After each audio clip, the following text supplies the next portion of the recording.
अक्सर हम सब यह सुनते रहते हैं कि जो भाग्य में लिखा है वह होकर रहता है।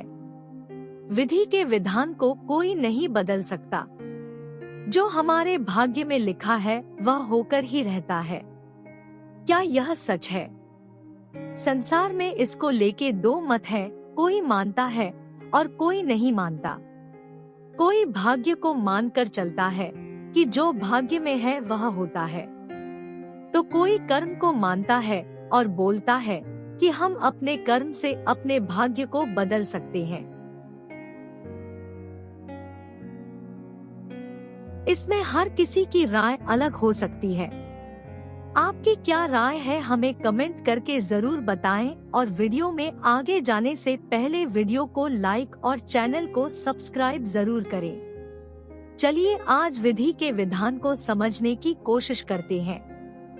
क्या हम अपने भाग्य को बदल सकते हैं या जो भाग्य में लिखा है वही होता है? इसको हम कुछ छोटी छोटी कहानियों से समझने की कोशिश करते हैं। सबसे पहले भगवान राम की कहानी से समझते हैं।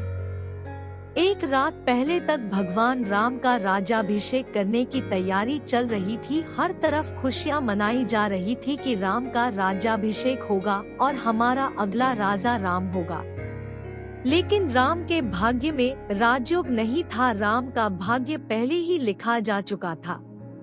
इसलिए अगली सुबह राम का राज्याभिषेक न होकर राम को 14 साल का वनवास मिला। यह विधि का विधान जिसे कोई नहीं बदल सकता।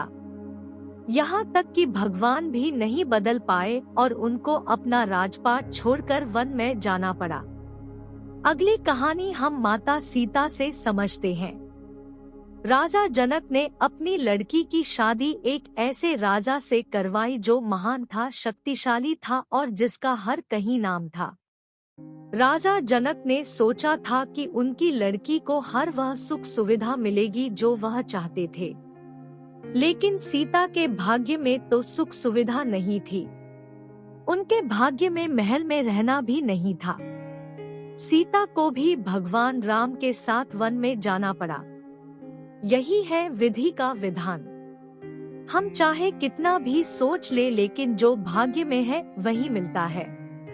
राजा जनक ने अपनी लड़की के लिए सारी सुख सुविधाएं सोची थी, लेकिन उसकी लड़की को तो वन में ही भटकना पड़ा।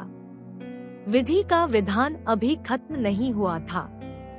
वनवास से आने के बाद भी माता सीता ज्यादा दिन तक महल में नहीं रह पाई और महल के सुखों का आनंद नहीं ले पाई और उनको फिर से वनवास जाना पड़ा। यही होता है विधि का विधान। माता सीता के भाग्य में महलों का सुख नहीं था, चाहे उनकी शादी उस वक्त के सबसे महान राजा के साथ ही क्यों ना हुई हो। लेकिन फिर भी माता सीता के पूरे जीवन में दुख ही दुख थे। अगली कहानी हम रावण से समझते हैं। रावण ने ब्रह्मा जी को प्रसन्न करके वरदान मांगा, इंसान और वानर को छोड़कर उसे कोई पराजित ना कर सके, उसे कोई मार ना सके। क्योंकि रावण समझता था इंसान और वानर तुच्छ है, यह रावण को नहीं मार सकते। लेकिन विधि का विधान तो देखिए, रावण के भाग्य में यही लिख दिया कि वानर और इंसान ही रावण की पूरे वंश को खत्म कर देंगे।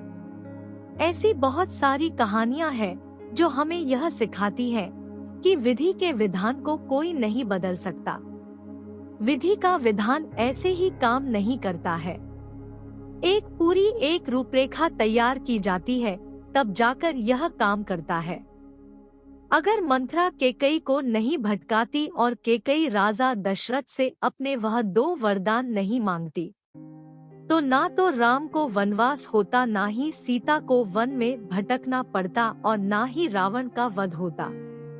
लेकिन विधि का विधान तो देखो, राम को वनवास भी मिला, राम और सीता को वन में भटकना भी पड़ा और रावण को खुद अपनी मौत का निमंत्रण भी देना पड़ा।